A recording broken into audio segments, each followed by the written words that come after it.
fly also.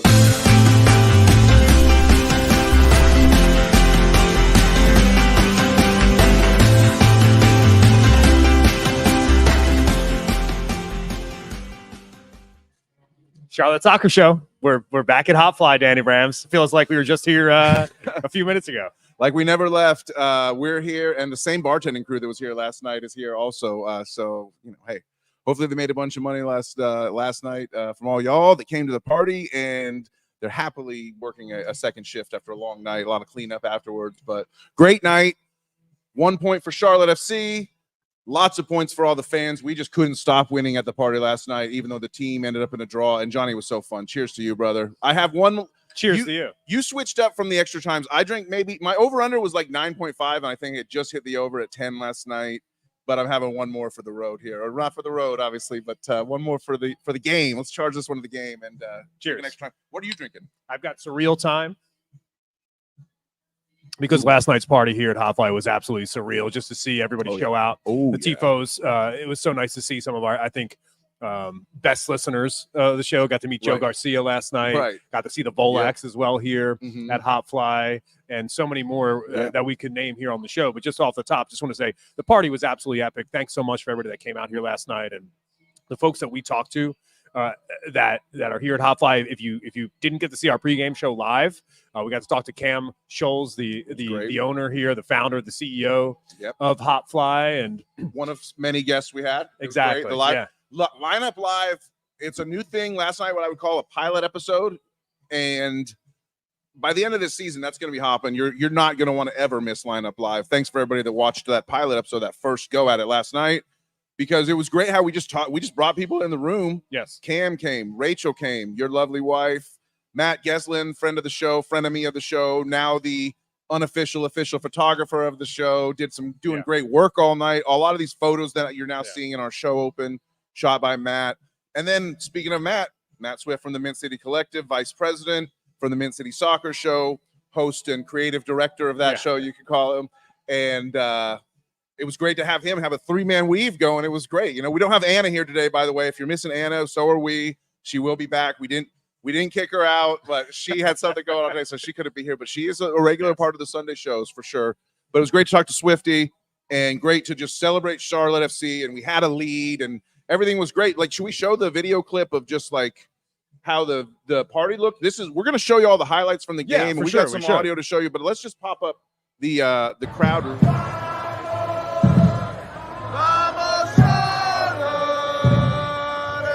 This is exactly what it was like here at HopFly last night. It was a great party. We're in the warehouse, right? And the vendors were great. It was just like a really great moment in soccer in Charlotte. Kind of put it that way, right? Because here's a brewery, HopFly, that recognized what was kind of happening around them, Danny. A brewery just up the street that is only 3 blocks away. If we turn the camera to the left, there you'd see Bank of America Stadium, right, from the Fortress, and because of that, I think Cam realized very quickly that, wow, this place has a chance to be the home of soccer in Charlotte. The soccer soul of the city is expanding. We're trying. And that's a really nice thing. So that was the party. I think what I wanted to do is let the Tifos know, Danny, what's on the rundown today. Please do. Let's talk about what we're going to talk about. We have a lot of things coming up on the show today. We appreciate you being here live, especially the Tifos that are here live, everybody on the rewatch. We do this for you on Sundays, so you can watch on Sunday evenings, so you can watch on Monday mornings, so you can listen to the podcast as well. Remember, this is available on Apple, Spotify, wherever you listen to podcasts. We're going to talk about a new signing.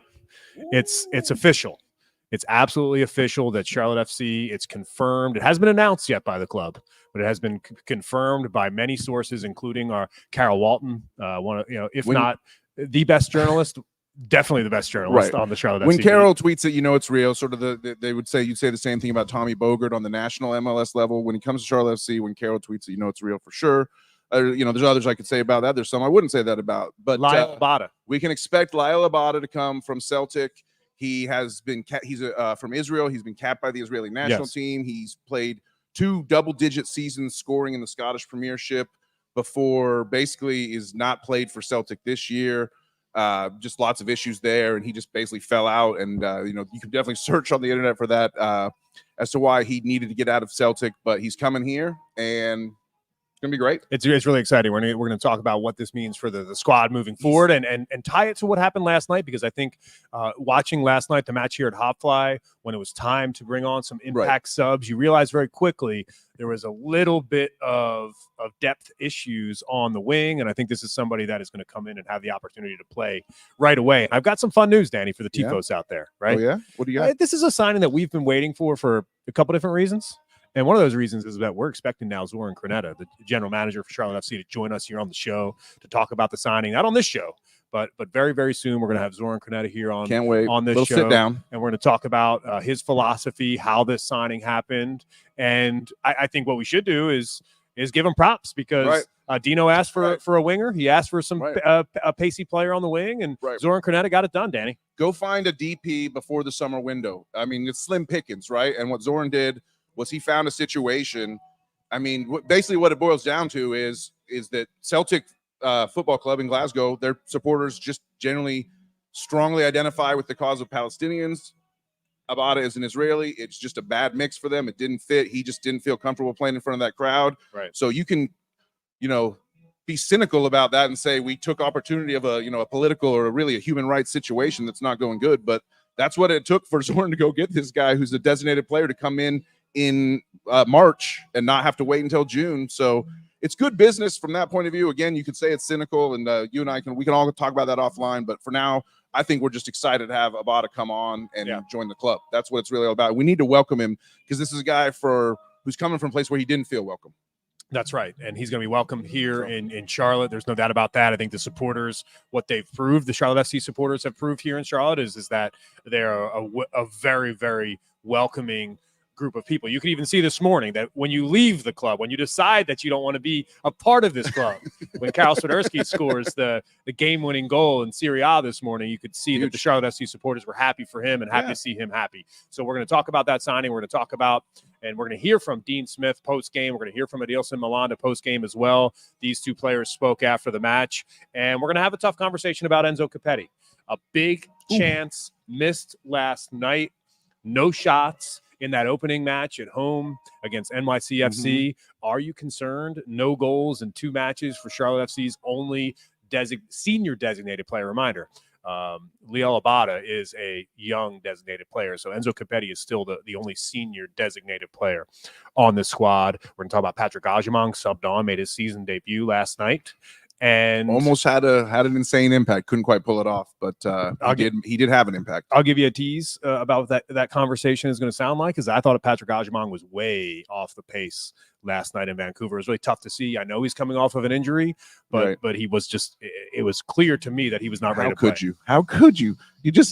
You've turned your back on Patrick Ajamong after one 20-minute sub appearance? Come on, Johnny. This is your guy. Say, Danny, you could say turn your back, right? How I'm going to say it is, when you prop a player up, you got to be real when that player doesn't necessarily make the impact that you would expect him to make. Sure. We're going to shout out the full 90 performers, of course. We're going to shout out the full 90 performers as well. We're going to talk about player ratings. And then, of course, we're going to ask for TFOS questions. And we're going to do it a little bit differently. I'm starring these questions right now on today's show. So what we're going to ask you to do, and we're going to prioritize the TFOS, our tremendous friends of the show that are live watching the show, right?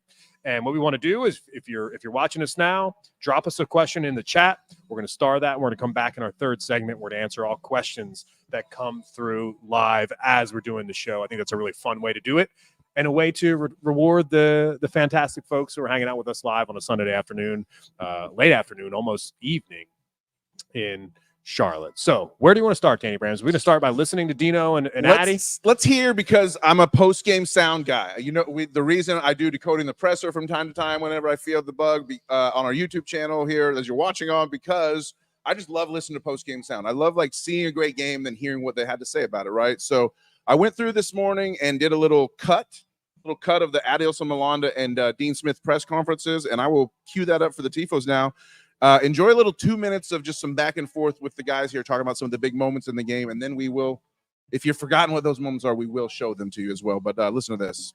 Scored a good goal, had a penalty taken away from us as well for some reason. And I thought we were the better team by far the first half. So I thought it became a little bit scrappy in the second half. yeah, disappointed with the goal we conceded. We didn't track the runner, but the lad's not even had a shot. He's tried to pass it square, and it squirmed in underneath Cali. So we have to watch the video again, some images, but maybe the line was not. Every player was not on the same line. That's why the other player was free to play. Yeah, he's tried to pull it back, and he's missed it. And I think Cali's tried to read the cross, and it's just kind of squirmed underneath him. Yeah, it was a horrible goal to concede, that's for sure. When they start to press us at the end of the first half, they get a little bit confidence with that goal, obviously. So yeah, of course we knew when we come back on the pitch for the second half, they would start to maybe press a little bit more, and we had to find a way to get out of this and then create chances too. So no, it was not easy. But we have to find the way to adjust our game and to find the solution to score another one. Yeah, no, it's just football. You know, sometimes you have to accept that. I mean, I'm going to have to find out the VAR ruling, you know, in the USA, whether it's the same here, because in the UK it's clear and obvious error. I've just watched it back. There's certainly no clear and obvious error. The team spirit was very good tonight. Sometimes in football it happens. You cannot score the second one, but when you do 1-1, we just cannot lose at the end of the game. If you cannot win, you cannot lose. There was certainly no clear and obvious error, and it looked to me like the referee didn't really want to go against his decision, but he was maybe being told to. Maybe they told him. Maybe someone told this replacement referee to change that goal. Maybe the league office put the call into the VAR. I don't know. It looked like a penalty to me, John. But what do you think? I disagree completely. I actually Really? I thought Enzo went down pretty easily, and my reaction in the moment. I'm just being honest with the TFOS. That's here. fair. You got to be honest. I'm being honest with you, Danny. Is that my reaction in the moment was Enzo, get up. Just get up, man, please. Think about it this way, right? Mm-hmm. Was it a deserved penalty? Was there contact? I don't know. Maybe there was contact, but do I have this right? Enzo was the one that got the touch on the ball, and it went way out of bounds, right? Yep, we're watching it now here. If you're watching on the stream, thanks for being with us. And yeah, Enzo did. If Enzo controls this ball, I think he keeps the penalty. For sure. I agree. Originally pointing to the spot. Takaoka's really pissed. Obviously, you can see, and it took a long. It was actually a long VAR, which is why we conceded the goal, because this VAR check took way too long, I think personally. But here's the replays. I mean, it looks like a pretty clear foul. It's just the problem is Enzo's the last to touch it, and I think that's why it ultimately ended up not being a penalty. But it's no clear and obvious error from the original call, which is what Dino's upset, but he's used to coming from. Okay, England. now you've made your best argument. That's what I'm saying. Now you've made your best argument. Well, hey, hey. Dude, I think you let me talk long enough, I'll find my way to an argument that works for sure. So I would think about it this way, right? By the naked eye, I think the referee got it wrong to begin with. Okay, that's fair. I don't think it's a penalty to begin with. Now let's dive into the conversation about he does call the penalty on the field, and it needs to be a clear and obvious error by the referee to overturn. And in that case, there is contact here. So therefore, I understand Dean Smith. And I think this is the first window really into seeing Dean Smith a little pissed off. Right. You know? Dean Smith meets American referees is basically the way I pitched this thing on one of the social posts this morning. American scab referees. Yeah, well, I mean, I know, dude, I know that they're called scabs and I get it, but like, I really just don't really have any love for the original refs. So it's like, I can't really feel bad for them because I think a pro ref or an MLS PRA ref would have done the same exact thing last night, unfortunately. So fair enough. Doesn't really matter. Maybe wouldn't have called it originally, but probably because he's trailing behind the play and it clearly is contact. It looks like a foul. It's literally only because Enzo didn't control it that I think they overturned it. I really believe that. And I want to be very clear about this. Enzo's first touch was poor, and by the time he was fouled, by the time he did receive contact, which by the way was very minimal. By the time he received that contact, that ball was already, his first touch was so bad, the ball was already 7 yards away from him. Sure, and I wouldn't call it a dive. I would call it taking advantage of the contact. Yeah, it's this fine line. Right. Maybe I'm on the crown jewel side of that line. Obviously, you know, I'm the one wearing the mint colored glasses there. But Sean Swaim agrees with you, Johnny. One of our friends in the graphic design world that invented the logo for the show. If you don't know Sean Swaim, you better know him. Sean, I need a new phone case, by the way. I had your old iPhone 12 one, and I picked up the iPhone 15 recently. So hit me up with the phone case, please. I would gladly order one from your shop. I just forgot the link because I'm an idiot. I could probably search. Anyway, that was kind of our chance to go up 1-0, and we could have been like, hey, like, let's go. Let's get this goal. And we could have felt hard done by. The reason the penalty doesn't linger quite as much is because everything that happened after. That was very early. So there's really no reason to really get upset about the penalty decision because the game took 17 twists and turns, including one right shortly afterwards, which is Yuri Tavares scoring his first ever goal in MLS. Boy for Raposo. He tried to back heel. It's stolen by Westwood. It's Diahari crossing to the area for Westwood with Tavares in front. They score! And Yuri Tavares! The ball went through the legs of Capetti, and Tavares gets his first MLS goal. Denied by the crossbar a week ago, he now is true. And Charlotte with a lead at the half-hour mark. A delicious dummy from Enzo Capetti, and Tavares breaks a hole into the net here in Vancouver. It's fantastic from Charlotte FC. The high press starts with Westwood. Diahare, a beautiful low cross in, and Tavares doesn't miss a beat. In his run, swings his boot, gets enough underneath it to make it absolutely unsavable. A rocket goal scorer for Crown Legacy FC, graduates from MLS Next Pro, and in style gets his first MLS goal. Allow me to quote my guy's third eye blind. Can I graduate? Can I graduate? Great song. Great call from Jess and Will there on WFNZ. Obviously, the delicious. Did she say a delicious dummy or a delightful dummy? I've already forgotten, so sorry about that. But great. I still love the idea of that dummy. Enzo acknowledged that he's got a runner coming in behind. That's Dean Smith's system, because like Enzo can play with the confidence up there that he knows. Dean has instructed the winger to be on that attacking run. Enzo can trust the run is coming behind him, even if he's got his back fully turned. He might have seen out the corner of his eye a second before, but to know, Dean shouted out that dummy. One of the reporters in the press conference said, "Hey, Dino, how about that dummy from Enzo on the goal?" And he goes, "Oh, it was great. It was great." So the key, I think, on the dummy for me, Danny, is it shows that Enzo Capetti is aware of his spacing and he's aware of who's around him on the pitch. This is one of the most important things for any soccer player, right? Is to understand where your teammates are at any given moment. And sometimes, right, I think in that scenario, right, you could kind of make the cliche that Enzo had eyes in the back of his head. Right, I felt like it, yeah. And because he knew his left shoulder. And he has been drilled to understand when he's in that space on the pitch inside the 18, there should be someone crashing in behind him. And based on that situation, Enzo Capetti, we've seen. Could he have trusted that last year? I mean, it's almost time to stop talking about last year, but I just want to shout out Dean and say, like, it's the faith in the month and a half of training camp they've done under Dean that allowed him to do that. I really think that's worth pointing out. Yeah, I mean, this is a totally different club with Dean Smith at the wheel. We've been talking about that on the show for a long time now, and we're going to continue to talk about that, Danny. And the reason why is because we have a professional manager who's managed at the highest level of football in the world, and in my opinion, it's so easy to see how clearly that's impacted the players on this squad cerebrally. And I think that's the most important part here, right? Because if you listen back to some of Dean Smith's press conferences, and I think every time we're there for a press conference in the building, right, he makes sure that he tells people this room is called the learning room. Yes, he always calls it the learning room. They do the press conferences and the team watch sessions in the same room. It's kind of like this stadium style seating where Dean Smith can hold court in front of a crowd, right? So he's got his players in there, he's got the media in there, and when the media's in there, yes, he's doing his regular press conference duties, and he's having a good time with them. He does it well. But when those players are in there, Dean Smith is teaching them a lot about the game. 100%. He's great. We have more highlights clips to show you, but because we are also into instant TFOS requests, Sean Swaim, I just shouted him out a second ago, says I could watch that goal and repeat for hours. Well, let's do it again. Boy for Raposo. He tried to back heel. It's stolen by Westwood. It's Diahari crossing to the area for Westwood with Tavares in front. They score! And Yuri Tavares! The ball went through the legs of Capetti, and Tavares gets his first MLS goal.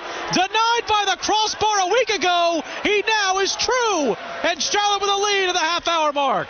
A delicious dummy from Enzo Capetti, and Tavares breaks a hole into the net here in Vancouver. It's fantastic from Charlotte FC. The high press starts with Westwood. Diahare, a beautiful low cross in, and Tavares doesn't miss a beat in his run, swings his boot, gets enough underneath it to make it absolutely unsavable. A rocket goal scorer for Crown Legacy FC, graduates from MLS Next Pro.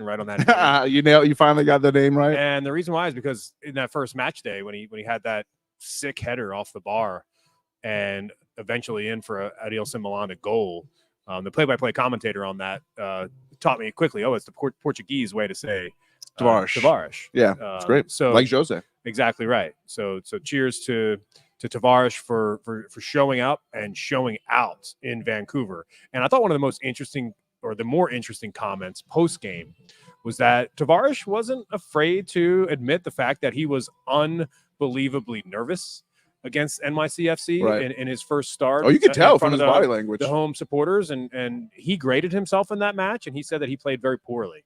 So he had a chip on his shoulder heading up to Vancouver, and he wanted to play well, and he felt like he did after his second goal. So I think now that you're seeing this player, and by the way, he's somebody that's going to go play again against Toronto on the road, Danny. He's somebody that's going to go again play against Nashville on the road. The next time that he comes back to the Fortress and plays against Columbus Crew, the reigning MLS Cup champions, you got a chance to have a player that is feeling supremely confident.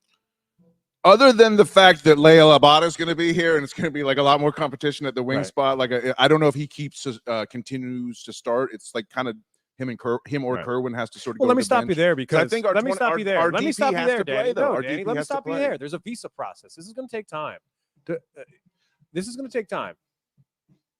Liel Abada is not going to play next weekend. He's not going to play the weekend after. I know, but you're talking about with the Columbus match. Yeah, that's. I bet he'll be ready. I bet he'll be here in 3 weeks. When was Diani signed? 3 weeks ago, right? We'll see what Let's happens. just have a real conversation about We'll it. see. We will get more work. Yeah. We'll get more info about where we're at. I don't know where we're at in the process. I can't speculate. It could be fast. It could be slow. You know how these things can go quick. They can go slow. What we've been told by the club is that the visa process takes a long time, that it's difficult in the United States to obtain a visa. Right. So Liel Abada has two options right now. He can come to the United States and he can do. But you're talking about the last week of March. That's what I'm saying. Yeah, I'm talking about 3 weeks from now. 3 weeks from now. 3 weeks is not that much of a long time. I'm not going to speculate too much because I don't know. And by the way, I'm not going to speculate too much because I don't know the actual details. Think about it this way too, right? We'll look him up at the break. If you don't think he needs a visa to work in the United States? Honestly, I'm asking a question. I just don't know the details. Right.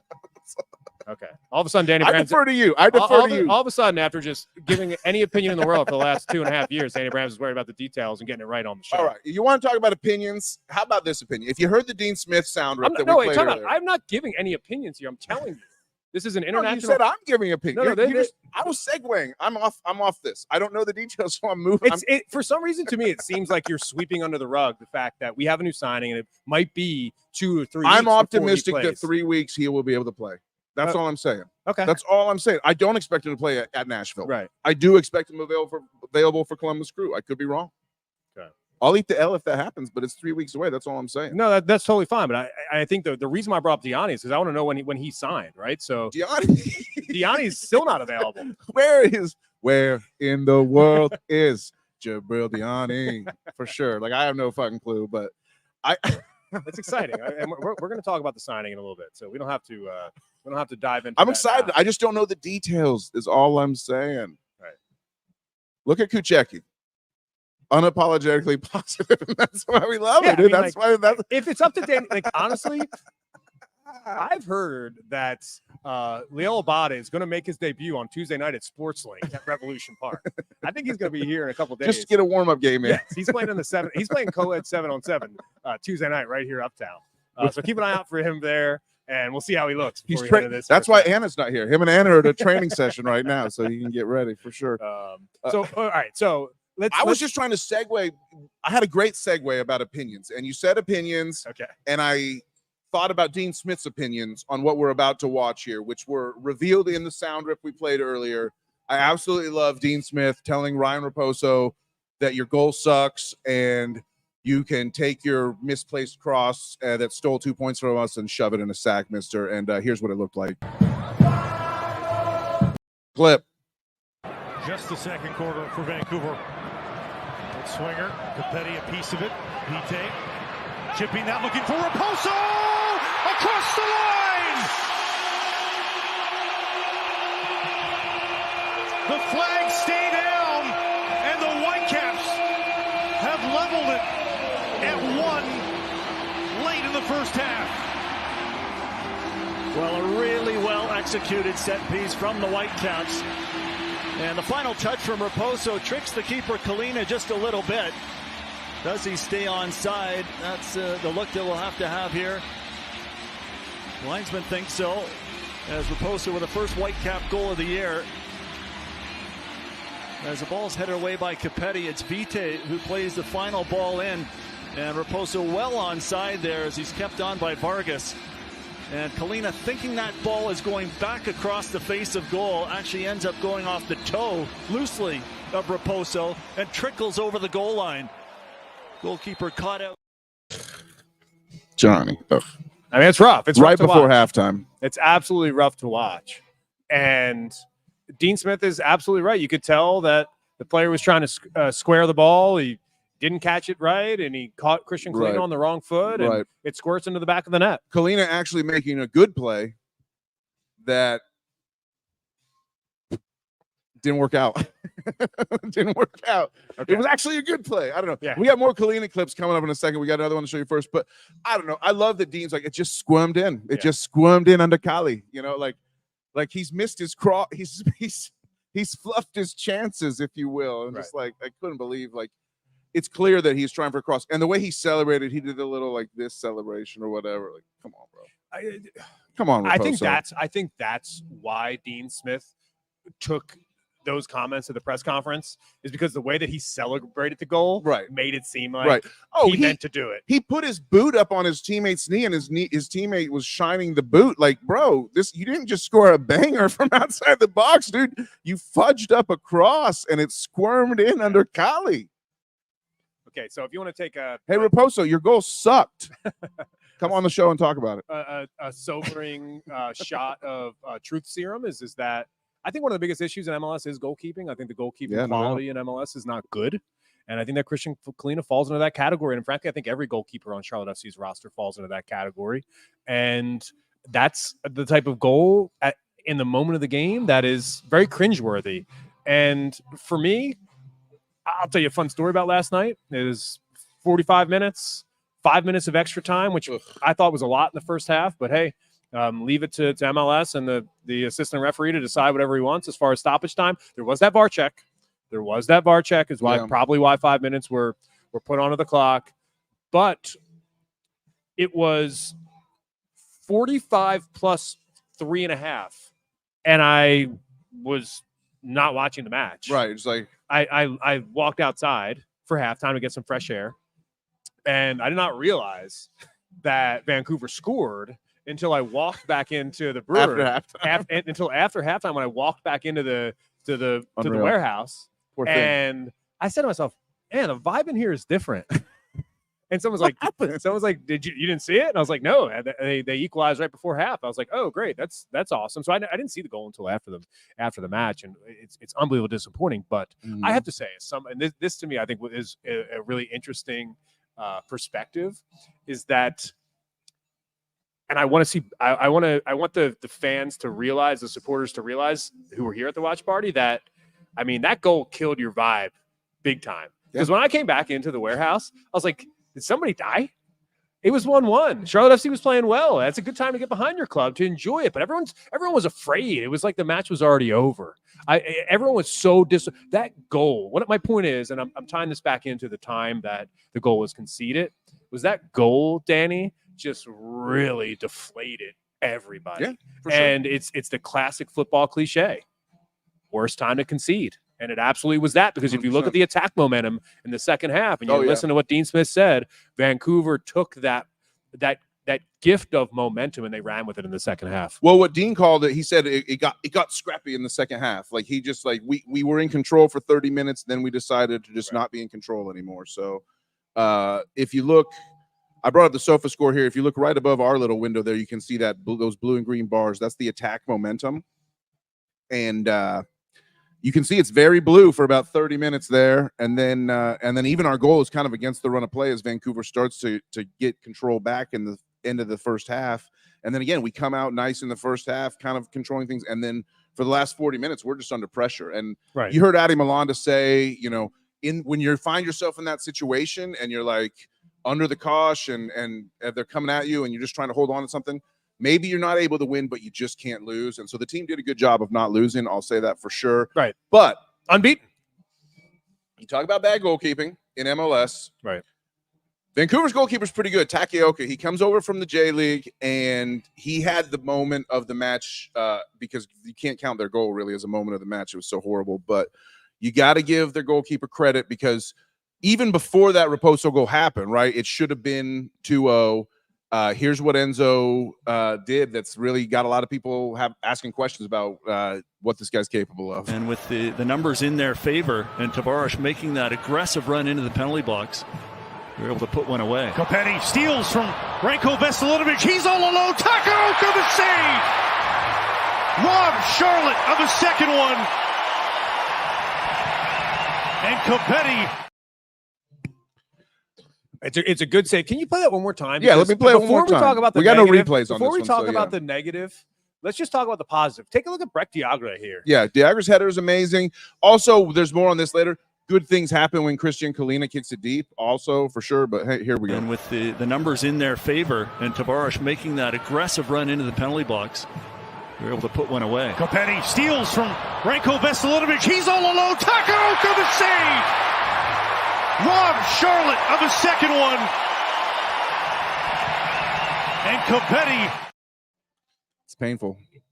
That is Kalina at his best, right? When he's knocking the ball long. I think when we talk about telepathic communication between a number 10 and a number 9, we just witnessed it right there. Diagra knew exactly how and where to head that ball into Kopetti's path. We talked about spacing. We talked about knowing where each other and where your teammates are on the field. That's a perfect example of that. The problem is that when you're one-on-one with the keeper like that, you've got to put that into the back of the net. Lift it up. If you ever watched Lost, Desmond said it so famously, lift it up. You got to lift it up, man. Just lift it up, Kopetti. Like, please chip the keeper. A little cheeky chip. Little cheeky chip, and all of a sudden we're up 2-0. And as Dean said, he said if Enzo finishes that and we go up 2-0, we probably score 4 goals. I think we win. It's a floodgate situation at that point, and that forces Vancouver to be more desperate in defending, etc. And that was in the 41st minute, right? That was the 41st minute. So that was right before the injury time. That's like 10 minutes before they scored because there's so much injury time. But yeah, it was theoretically right before half. Right. So we could have killed them right before half. Instead, they killed our vibe right before half. Exactly. If you're talking about if you want to circle a moment in the match, a 5 to 10 minute window that really dictated how the result ended, it's this 10 minutes for sure. What do you think of this quote from Chief Kiefer? I love it. Kiefer, missed you on Saturday, but great to see you in the chat. Thank you. A DP finishes it. Yeah. I mean, a DP finishes it. We're talking about Bradley Wright Phillips came on this show and said Enzo could be contending for the Golden Boot if things go right, and all of a sudden, I don't think he's going to win the Golden Boot if he's missing those chances, if he's giving away penalties. Sean, he's defending Enzo all season. This isn't helping. Where do you stand on Enzo, John? Because I know you've been high on him. You're a big Enzo guy. But, I mean, the penalty, the missed chance there, he's leading the line. His pressure is amazing.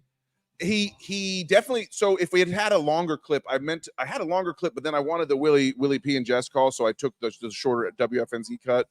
But if we had seen the Tavares goal beforehand, that's another long ball from Kalina. What happened a few seconds before that is Kalina kicks it way deep. We get it working on the wing, and then Enzo and Brecht do a little back and forth. And Enzo did this really nice first-time pass into Brecht and then went on his run before his dummy. So Brecht had a great game, by the way. You saw Brecht's header there to set up that Enzo chance. Enzo's also forced the mistake. You talk about the positive on that miss. like his like barreling down on Renko Veselinic, I think is the guy's name, the CB for Vancouver.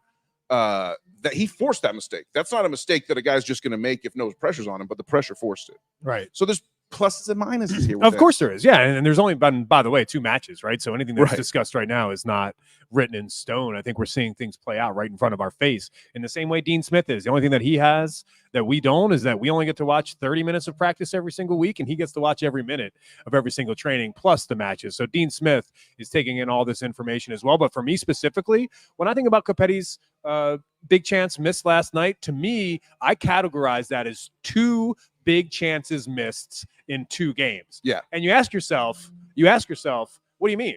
He didn't have a shot in the opening match against NYCFC. He missed a chance, though. Yes, he did. And I'm saying handing that ball over to Kerwin Vargas for the PK is a big missed chance. That could have been his shot. And if he does step onto the PK spot in that match, it's considered a big chance, of course. And then in the next week, he has the ball in his foot, one-on-one with the keeper, and doesn't finish. So that's 0 for 2. You don't want to go 0 for 3. If we did go on to score those 4 goals that were dancing in Dean's head in the post-game press conference, you figure one's from Enzo. So in theory, Enzo could have 3 goals right now after 2 games, you know, if they'd been able to open those floodgates against Vancouver and everything else went right. So I don't know. I mean, as Casey Williams says, thanks for being in the chat, Casey, 12 to 15 goals this season for Enzo, nowhere close to Golden Boot. That's realistic.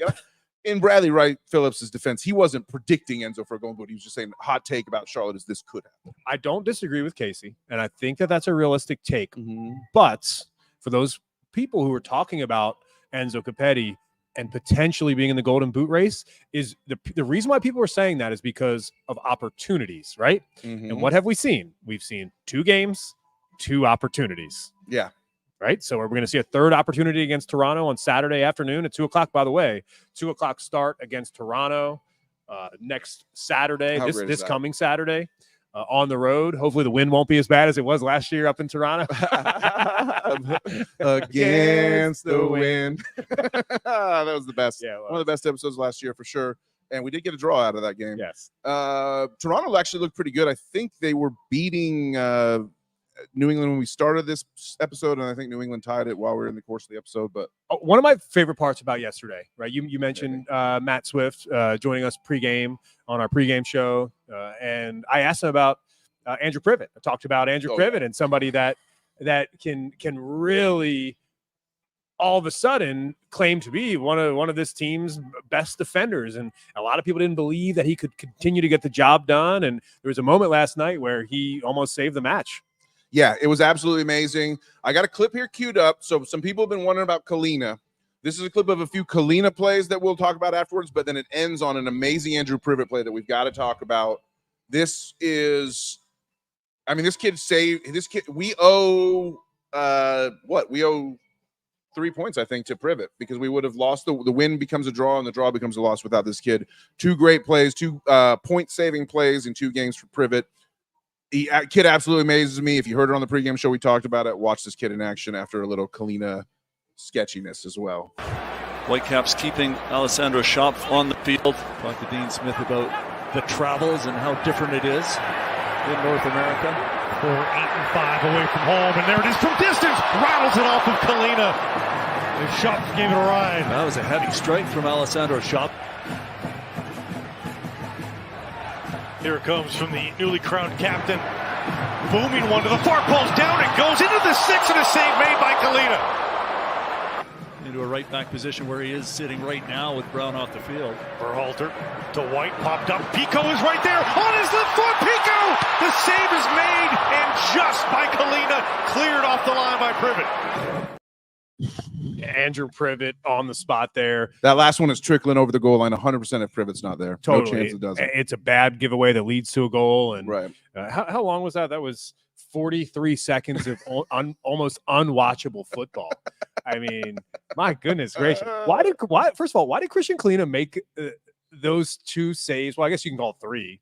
He didn't make the 3rd save, but those first 2 saves, why did he make them look so difficult? Right. Like they were so difficult. How do you not catch the ball from deep for sure? I don't get Alessandro that. Schopf on the field. Talk to Dean Smith about the travels and how different it is in North America.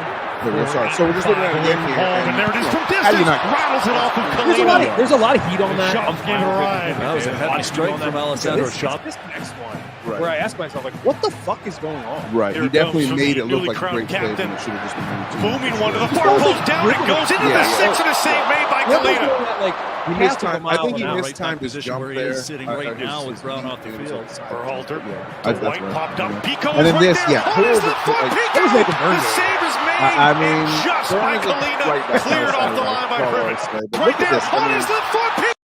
I mean, that's going in. There's Yeah, it no other Charlotte FC player anywhere near that ball. Right. Like without 34, dude. Big 34 in the back. Are you kidding me? Like we are, baby. We need Privet on the show. Privet, please come on the show. We will make you feel like the god The that you save are. is made and just by Kalina. Cleared off the line by Privet.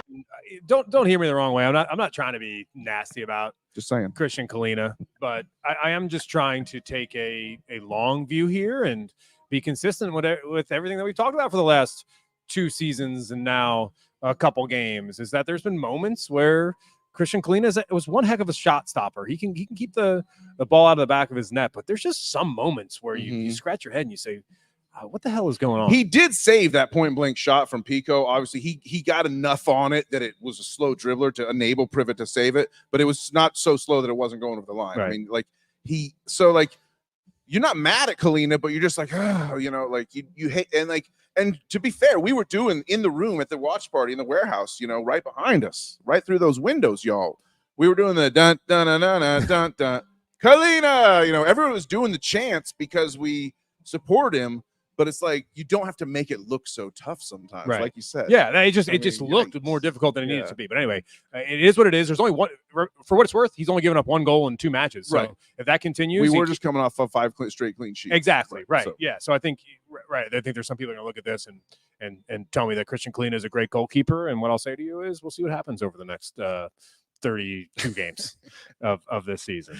Long way to go. A lot of games to go. And there's a lot of games to go for Patrick Ajamong too, Danny. Long way to go on the show. A lot of games to go for Patrick Ajamong. We have one more clip here in this segment before we take a little break. We want to thank all the hundreds and thousands of you that are watching us here as we stream live. It's absolutely amazing, the response. Oh, I need to start us on Instagram. I never started us on Instagram. All right. Well, sorry for the IG crowd. That's probably why we're only at thousands instead of tens of thousands on this stream. But let me go ahead and play. This is a chance that Dean shouted out. This was our last probably great chance to try to get the 3 points out of this thing. And you would have loved to see it because, like I always say, when he comes on, goals happen, but it did not happen this time. Wide open was Vargas on the far side. Pass sailed away a little bit. Capetti now into the area. Back outside. Vargas looking for Ajimon and just.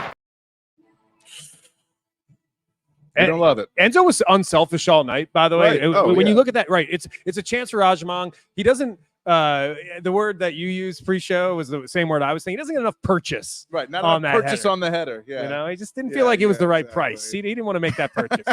Well, I mean, but look at the work by Enzo, and this is why none of us are giving up on Enzo. But I'll call it up here again. Wide open was Vargas on the far side. It's a nice play by Cole. Sailed away a little bit. Capetti now into the area. He sees all the space. Back outside. Vargas So it's like, looking and then there's 5 for Ajimon and Patrick's just. still able to get the chance. Patrick's, I think that was that Burn on the cross or Vargas? okay. So was that Burn? Yeah, that probably was Burn. I Actually, don't know. to Play it be again. honest. That's what I'm asking. Away a little bit. Capetti now. The Wide first open was Vargas on the far side. Field Sailed away a little bit. Vargas. Yeah, it was Capetti Burn. You're right. My into the bad. Sorry. area. Forgive me there. Back outside. Nice overlap. Vargas Nice play by looking. I used the wrong name. Rajimon, and just- Enzo's quality on that play.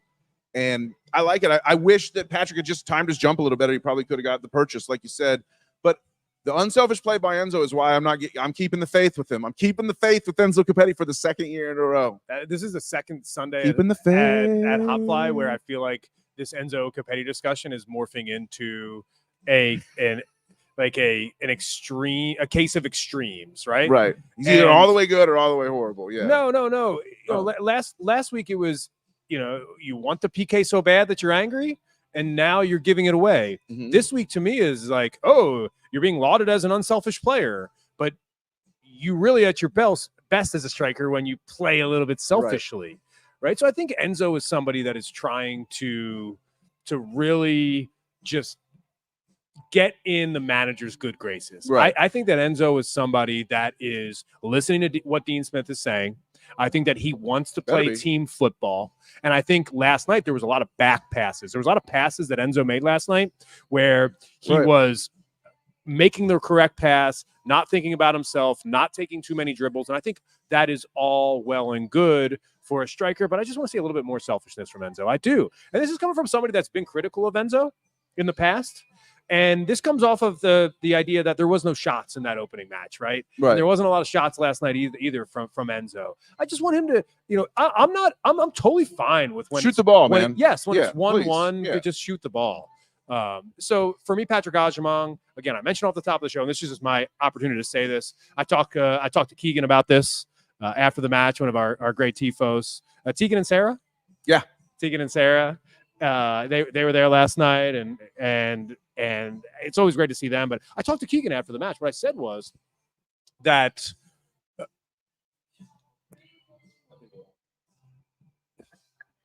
there was something happening with Patrick Agyemang and the way his touch let him down. Right? This isn't about that. Oh, maybe it is about that, right? The touch on that ball, the purchase on that header wasn't great. Patrick was rusty. There's no doubt about it that Patrick was his touch was off. So wasn't his best moment. Thanks for everybody that's watching. We're going to take a quick break. We're going to refill these beers, and we'll come back with a segment 2. It might be on a different link here. So thank you all very much.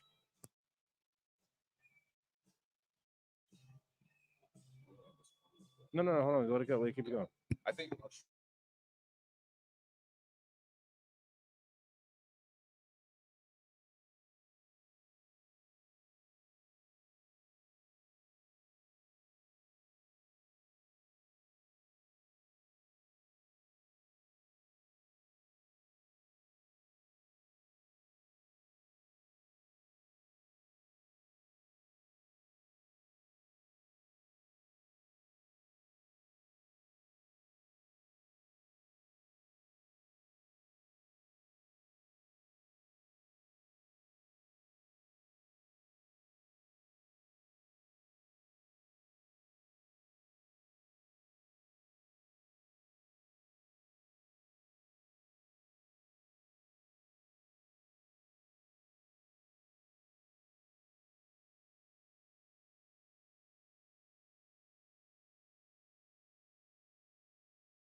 All right, welcome back, Charlotte Soccer Show. We were wondering if we were still broadcasting, but I think we are. Do you see us? I don't know if we got a copyright strike. We didn't, but we were showing highlights in the past, and wasn't cool with that, and maybe they're not cool with that now that Lionel Messi's in the league. I'm going to guess it was a preliminary strike takedown, and then they brought us back up when they realized it was just MLS highlights. That's my guess, but we'll see. Thanks for those who stuck with us. Hopefully we are live. Please comment if you see us so that we get proof of life that we know that we're actually being seen out there. But first of all, you got a wardrobe change. Nice crown. I got the crown. I got the crown. Bridget was asking in the first segment. She thank you, Bridget, for being here. And she said, "Where's the crown, Danny?" And so I went downstairs and got the crown. I don't know why I didn't have it for the first segment, but it's pretty damn nice. John, you and Rachel got this crown for me because I said one time, I was like, man, I wish I had a crown to wear to the matches. And you guys got me a crown, so thanks so much. Yeah, great. I won you that crown. We don't have to go into the story. Really? But I won you that crown. We don't have to go to the story. Really love that. It's a victory crown. Yeah. So, but we're looking for TFOS questions now. This is the final segment of the show. Appreciate everybody hanging Get them out. in while you can if you want. Watching highlights from us, discussing the match. I did want to do player ratings. Shout out Brian Marley. Shout out Brian Marley. For what? Proof of life. Oh. Proof of life. They see us. Okay, great. They see us. We can do player ratings. You think we're not going to do player ratings? I did want to do player ratings. You think I'm going to skip the player ratings, Johnny? Come on. Briefly before they're up. They're up on the screen, bro. That would be fantastic. I absolutely love it. I think the most interesting thing is the fact that SofaScore is basically telling me to fuck off with my Christian Kalina criticism. 7.4 good, yeah, last night, sure. which is pretty surprising. Ultimately, when you only let one goal in and then you do make saves, you'll get rated for that. It's just you can go back in the stream if you haven't heard that conversation. Nathan Byrne is 7.0 on the right wing. Look at that back line, all above 7. 7.0 for Byrne. Beautiful. 7.0 for Adilson Melendez. 7.3 for Andrew Privet, and a 7.3 for Yuri Urinen. I mean, that back line is very, very good, and it's one of those classic back lines, Danny Brams, and I hate to say this for somebody like Jalen Lindsay, who is a great Charlotte FC so player, talented, and he's gonna. I know for a fact that Jalen Lindsay's gonna show up to training. He's gonna work really hard, of course, for this squad. But this is the type of back line that can go unchanged for a run of 10 games if they're all healthy. All I will say is I think Lindsay gets into spell burn a little bit just due to age and just not wanting him to break down. I think 10 games is a little bit harsh, but I do think 5 or 6 games for sure. So I think it's going to be hard for Lindsay to crack in as much as I love Jay. But the thing is, as you just said, Jalen's not going to stop working. And the fact of the matter is this is a good lineup all the way through. It's going to be hard for Bronico to jump back in. You know, the way Earth was playing yesterday was not as good at the NYC game, but he's playing pretty nice. United displacing Westwood. Diagra, I mean, we might go sign some superstar Cam in the summer, but I don't think anyone's taking Diagra out of the Cam spot. He played really nice last night. He's rated at a 6.9, which I just don't understand because he had the assist. Maybe they didn't give him the credit for this. Maybe I don't know. Maybe let me bring up his heat map. That 6.9 is rough for Breck. Check it out. I'm curious what SofaScore has to say about it. His heat map's okay. He's hanging 70 out minutes. He did sub out, but yeah, that's he gave all he had. Probably why I think Breck Diagra is somebody that is coming under the microscope right now. I think there's actually 2 players on Charlotte FC that only 19 passes. Only 19 pass attempts. There's 2 players on Charlotte FC that are coming under the microscope for me anyway. When I go home and I go into my lab and I break out the film and I want to take a really close look at this squad. There's and when I'm talking about the film, I'm talking about the film that remember back in school when you used to put those. You use the microscope. Put that film in there. It's been a long time. The microfiche. There's 2 players, and I think this is going to surprise some people.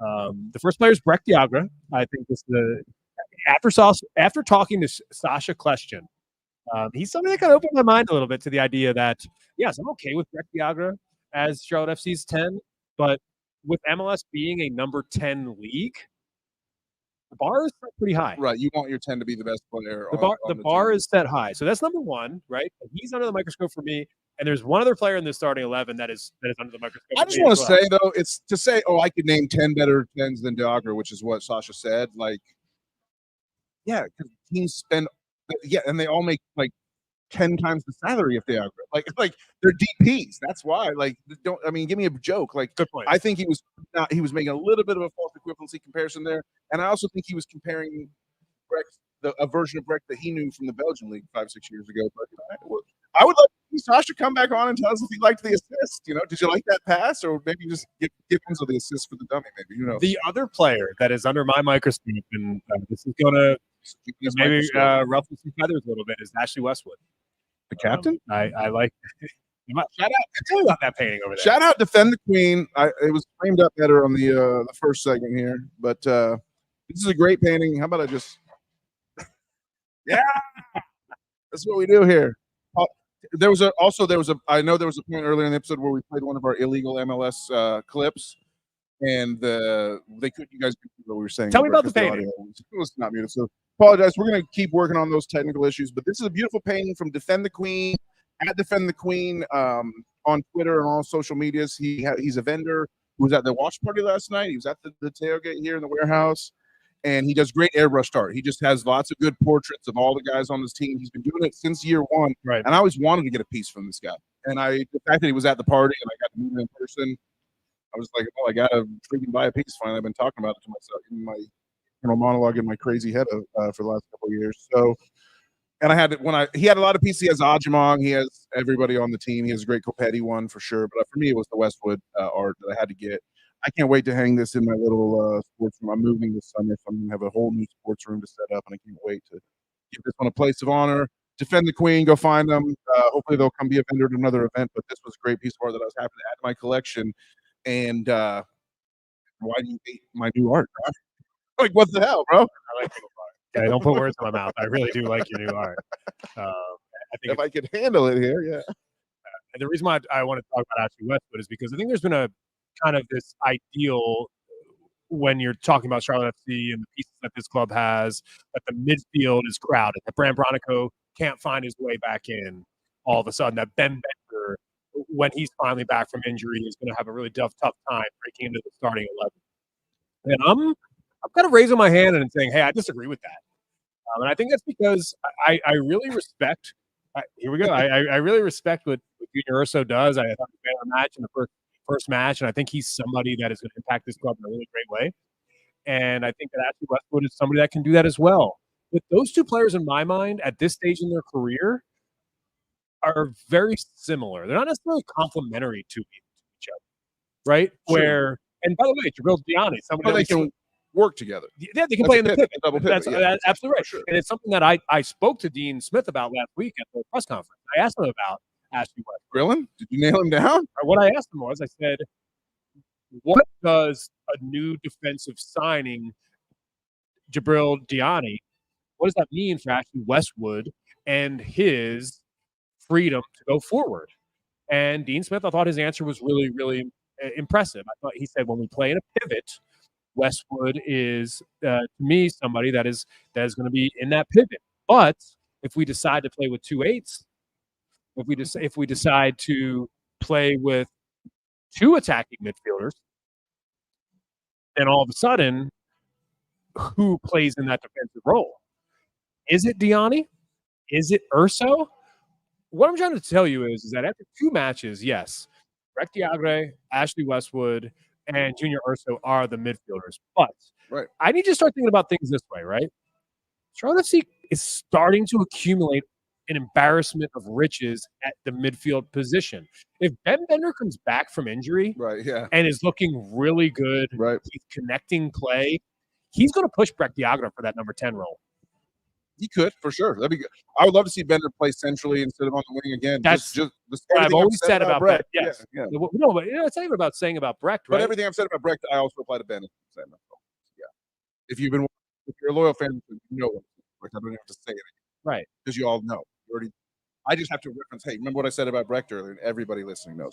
And the millions watching worldwide. And we love you, TFOS. We talked about Scotty Arfield in that role as well, right? So there's somebody else who now plays in the midfield as well. So let's just give the rundown of the midfield. You've got Ashley Westwood, you've got Junior Urso, you've got Rek Diagre, you got Jabril Diani, you've got Ben Bender, you've got Bram Bronico.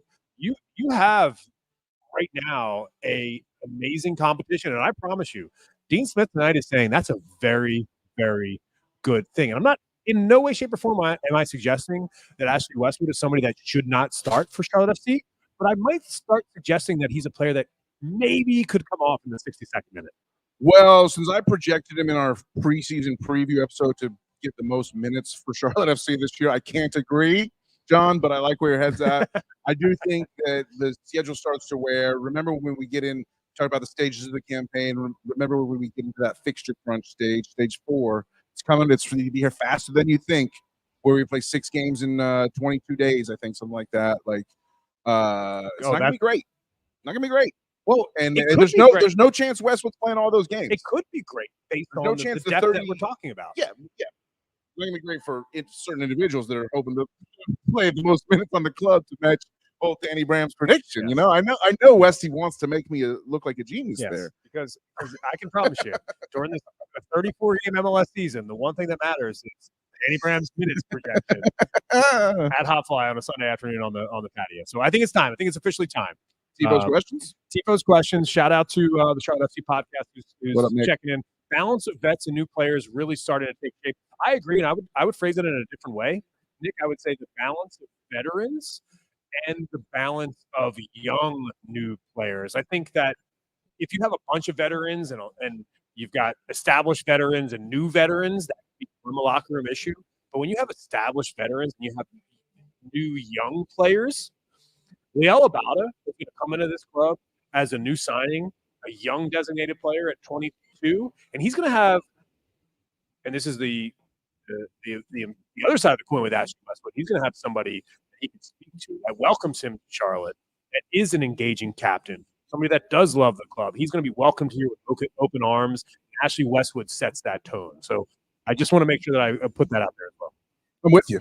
And depth is a beautiful thing. Yeah. I brought up the depth chart just a second ago and had a lot of injured guys, so it looks a little thin. But you add Liel Abada, you add in the injured guys coming back, Bronico and Bender, even Tiger Smalls hopefully come back soon, and all of a sudden we started looking really deep. Yeah. So great. Yeah. Tuloma coming for some center back cover. You know, I mean, I know you want this back line to start every single game. No, but he's there for he's there for a reason. This club, this squad is starting to come together in a real way. And like Privet is my guy. Like I went from a Privet doubter.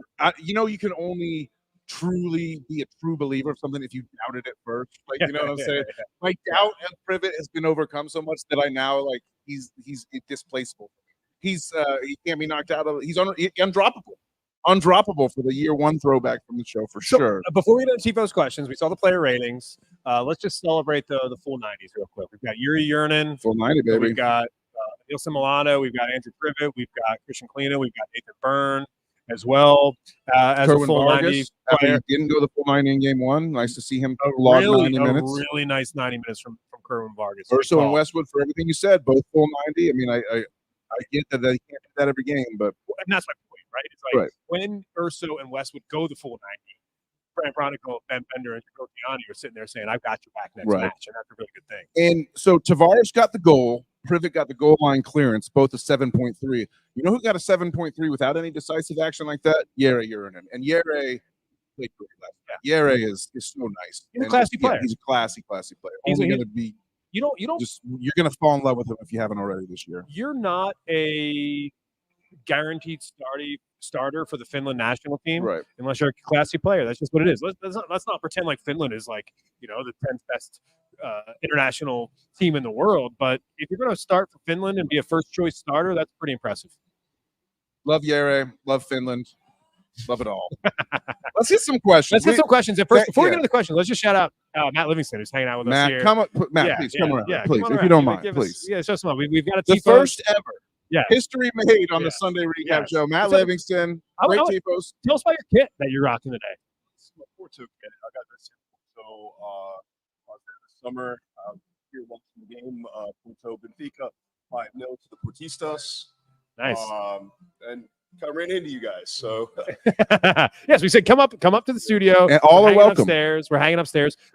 How was the event last night? Did you enjoy the party? Fantastic. Yeah, I had a great time. Very well run. People, pretty decent result in the day. Totally. You happy with the draw? Well, we travel 4,000 miles, whatever it is, to MLS.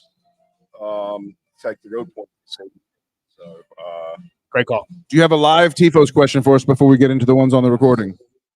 Oh, Matty, let's go. Let's go. He's already on fire.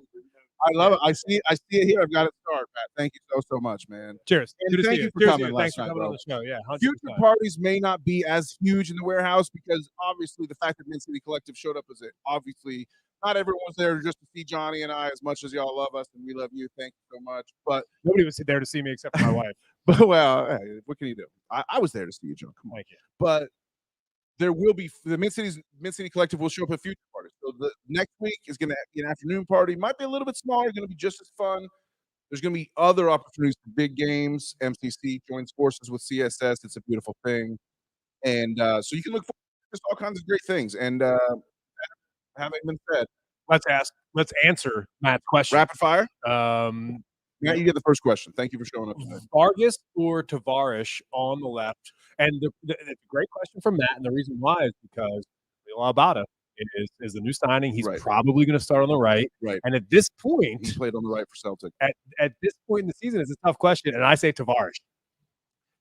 I mean, so the reason I like Kerwin, I've thought about this for sure, and I just like Kerwin's technicality and just his ability to sort of play under control a little bit more. I love Tavares.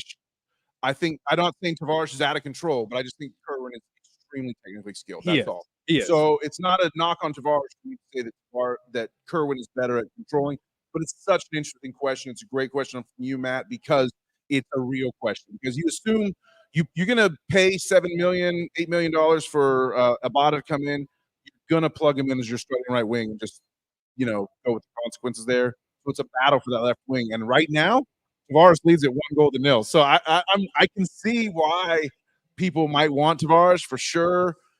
It's Kerwin for me, but it's definitely a discussion. The reason why I said Tavares, and by the way, I have no qualms. I'm not going to debate your Kerwin.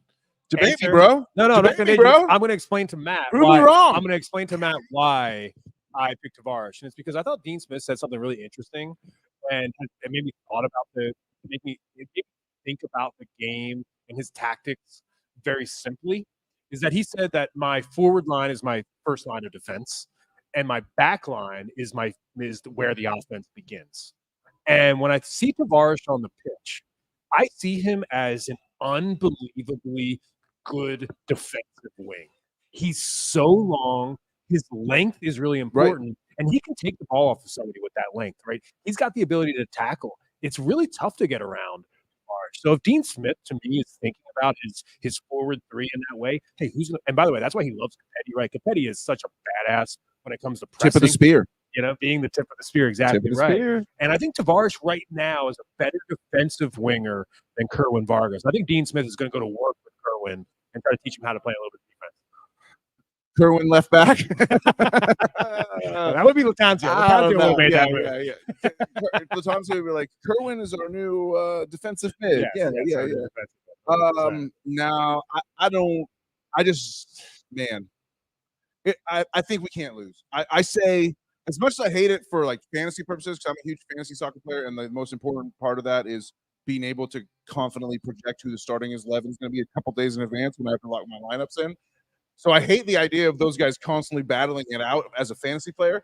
As a Charlotte FC fan, I love it because it means we're always going to get the best, and like they can play every other game. I know you need a run of games to get consistency and form, but like I'm perfectly fine. I think I'm not calling them interchangeable, but we're very happy with either of them, I think. Okay. Assuming Abada works out. Yes. Yeah, Liel Abada. He's definitely going to work out. Right. Danny and I, we got into it earlier in the show about the visa process, whether if you're Israeli, something is different with that process. I don't know. I don't have the answers to that. I'm not going to pretend like I have the answers to that. I have one friend who lives in Israel and told me that the work visa process is not going to take any time whatsoever.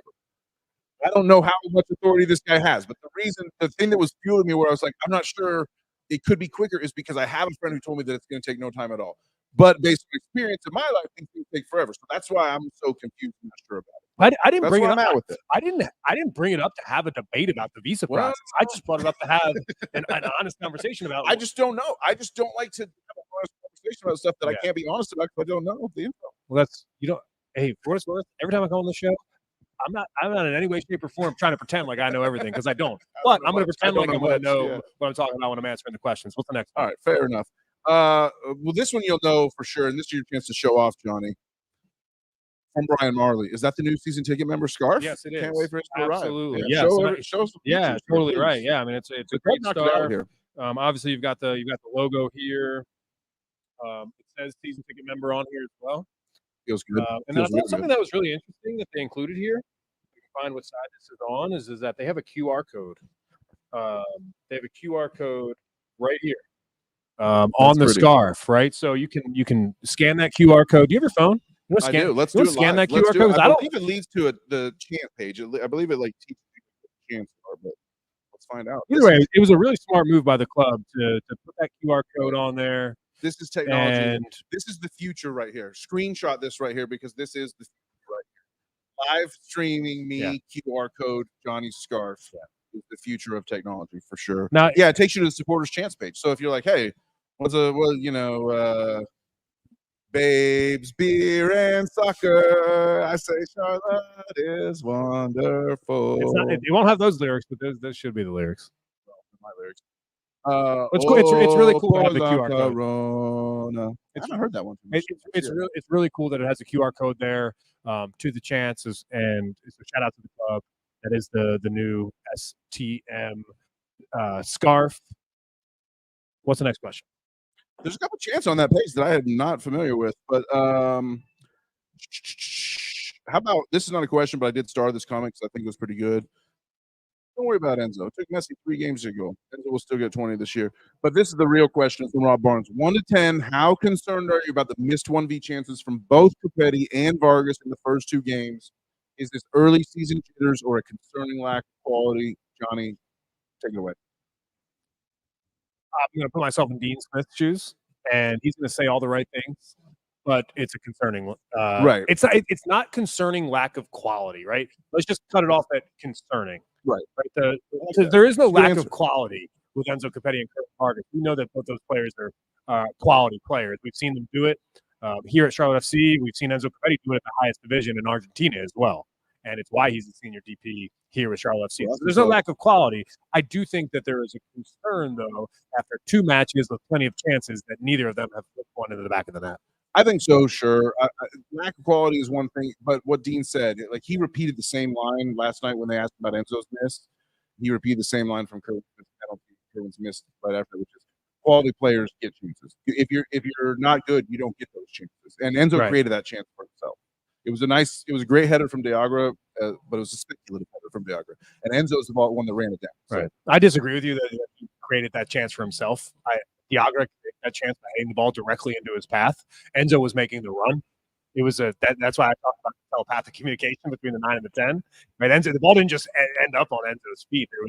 There was a crucial touch at midfield by Breck Diagra right into Enzo's step. But he's in the right place, and that's the point, right? That everybody and I want to underscore this, right? Mm-hmm. Dean Smith has these guys. Dean Smith is a fucking drill sergeant, right? He's got these guys exactly where they need to be at all times on the pitch, and that is an incredible step in the right direction for this club. Dino does the thing where he's all smiles and laughs and easy jokes in public, but behind closed doors he's hammering these guys a little bit more for sure. This is a question I kind of semi-answered this on the show, but we'll throw it back up for the TFOS question. How many extra times did Danny have been enjoying last night? Christopher Gallagher, thanks for checking in. Had around 6 or so, and some others. I finished on 9. On 10. I just got over. The over-under was 9.5, and I finished on 10. So cash those tickets, folks, for sure. I hope everybody had fun, no doubt. And I had one more for good measure this morning, but I'm now drinking a surreal time because, as Johnny said, life with Charlotte FC having 4 points after 2 games and no losses feels a little surreal. It does, and I love the fact that it's almost. I don't want to get into this too much on the show right now, but it's pretty poetic that the brewery that we ended up partnering with, the time is a theme here. Mm-hmm. And extra time, crunch time, surreal time. Yeah, right. So it's a beautiful thing. It is a beautiful thing. Time is on my side. How about that? Someone asked for more synchronized singing on the show earlier, so I can say, "Time is on my side." Are you supposed to jump in? I don't know. I thought you were going to say "Time After Time." If you will, and you will, and you will find me. Great song. Time after time. There you go. So this is a great question from Chief Kiefer. Let me answer this one, Johnny, if you don't mind. If the new young DP, Liel Abada, fails, when are we going to have the conversation about Zoran's job? The answer to that one is after Zoran comes and visits on the show and not before, for sure. And then last question that I got, we kind of already talked about this, but this is the last one I can find. So thank you everybody for your questions. Did you show us where the HopFly beds are? Yes, you're there all the time. Have we even left this place? We joked about it earlier, but I mean, is there a bedroom in the back that I need to be taken avail of? I was sleeping on the roof. I mean, the cool thing about HopFly is you can get lost in this place. It's a bit of a maze. There's like a weight bench back there. Like So, there's an upstairs patio. There's an upstairs bar. There's a downstairs bar. There's a warehouse. There's an outside patio. Yeah. So I don't know. Just there's like a hidden room by the ping pong table. It's crazy. Yeah. But HopFly has been a great partner, and I think HopFly. I want to give Cam Schultz as we wrap up this show, the founder and CEO here, who has done just such a tremendous job realizing exactly what Charlotte FC is. And the reason why I do this on the show and I start giving props and talk about people in this sort of way is because I think there's a lot of people in Charlotte that are doing the opposite, actually, that have their head buried into the sand, that don't realize that the soccer community in this city is absolutely massive, and that this professional team in town is probably the best thing going when it comes to sports in Charlotte. And it takes people to really recognize that. I know soccer is a sport in the United States that a lot of people consider the 5th, 6th, 7th on the list of popularity. But I can tell you this much. Going to a Charlotte FC game puts going to a Panthers game to shame. Right. Going to a Charlotte FC watch party on the road, going to a Panthers road watch party to shame. Yeah, and we don't even have to discuss the Hornets. The Hornets are just a complete travesty of an organization. And there's one club in Charlotte right now on the top tier professional level that is doing things right. And it's not trying to give credit to the club. It's just trying to give credit to people who are paying people who are paying attention. Yeah, it's credit to the supporters because the club would be nothing without us. And most people associated with the club understand that. And I'm not talking about us when I talk about me and Johnny. I'm talking about us when I talk about you and you and you and you out there watching right now. Y'all are the ones that make this club. We said that from the beginning. So yeah, I shout out to Cam, shout out to HopFly for recognizing what's going on. Cam, the mission is the new home for soccer in Charlotte. A little bit of focus on South End, but anywhere you live in this city, get the HopFly. I posted a bunch of pictures on all our feeds all day because there were so many good pictures to look at. And so the caption is, if you weren't at HopFly last night, you should have been. And don't forget that next week afternoon. Tell you a quick story before we get out of here. And it's that what we heard last night, I haven't seen photos of this, but what we were told was that on the charter flight home, that the staff and the players were passing around phones with pictures and videos of the support at HopFly, and they were very, very thankful for the support. And they felt like, even though they felt down about the draw, and they felt like they deserved more than 1 point, seeing the support, knowing that this city is behind them, lifted them up, lifted the spirits up, and they flew home knowing that they got something for their efforts in Vancouver. And these were like the last images that these guys saw before losing internet service on as the plane took off, on the runway. They were watching the videos from HopFly on the runway. Absolutely amazing to know that. And just thinking about the connection with the club, knowing that Brandon Cambridge was here at the party last night, he wasn't going to miss a chance to hang out with the Mid-City Collective because he knows, like the supporters, you don't have to be in a supporters group. You can be in or out of a supporters group, doesn't matter. The groups do a great job, obviously, and we shouted them out. We'll continue to. Right. But it doesn't matter. Like, just being a supporter, whatever you do, whether you go to the games, whether you talk to friends who aren't soccer fans about the club at work, because that's your way to spread the message. Like, everybody's out there doing their thing, and like the club could not be successful without every single person's effort. I truly believe that. Believe that. Good hands. You wear the crown, everybody. I don't need it anymore. Charlotte Soccer Show. John Hayes, Danny Brams. Follow us on Instagram, Charlotte Soccer City. If you're watching on Instagram right now, cheers to you. Thanks for being there. Follow us on X @For the Crown Baby. We're live there as well. You can watch us there. You can find Charlotte Soccer Show on YouTube. If you're on YouTube watching us now, shout out to you. That's how we get the comments. My favorite channel, I got to admit.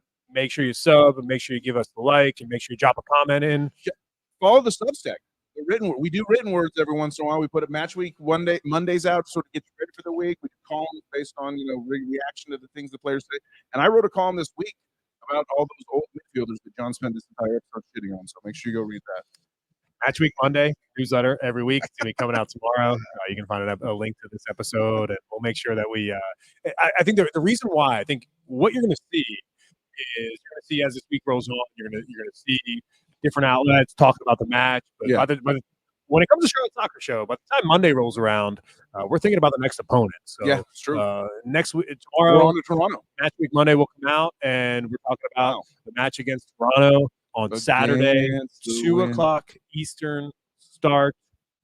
It sounds like that we're going to be here at HopFly. We don't know exactly what that party is going to look like. We'll update you where we're going to be at HopFly, where we're going to do this watch party on Saturday for this Toronto match. But I've got a feeling. I've got a feeling that this Vancouver match has left this Charlotte FC squad still hungry, right? Right. They're trying to go back to the table and eat a little bit, get 3 points. It should be a motivated week of training for sure. I can't wait to see. I believe Tavares is going to speak this week. I've heard from the handlers that Tavares was hoping to get to the post-game press conference last night after his goal, but just wasn't available. Probably just taking too long to just get all those props from his teammates in the locker room and everyone giving him hugs. He didn't have a chance to get to the press conference, but should be speaking to a microphone this week, so can't wait to hear from Yuri. Look for that on all the channels. And we have hopefully two special guests coming up this week. You've seen BWP, Bradley Wright Phillips on the show. You've seen Sasha Klesker on the show. If you know the MLS 360 crew, there might be a chance we get somebody else this week as well. We're not promising anything, but and I've reached out to somebody from Total Soccer Show who might know Liel Abada really, really well. Some actual Liel Abada analysis behind Danny Bram's posting goal videos. Let's fucking go! This guy's amazing. Yes, and we'll get down to the bottom of the visa process, and we'll talk to you about international politics and how that visa process actually works on the show. But we're going to figure that out for real. And who knows? Maybe Jabril Diani will be available for this Toronto match. In the world is Jabril Diani? We're going to potentially see I can't wait to see Jabril out on the field wearing the black. It's Charlotte Soccer Show, and as always, Danny Brams for the crown, baby.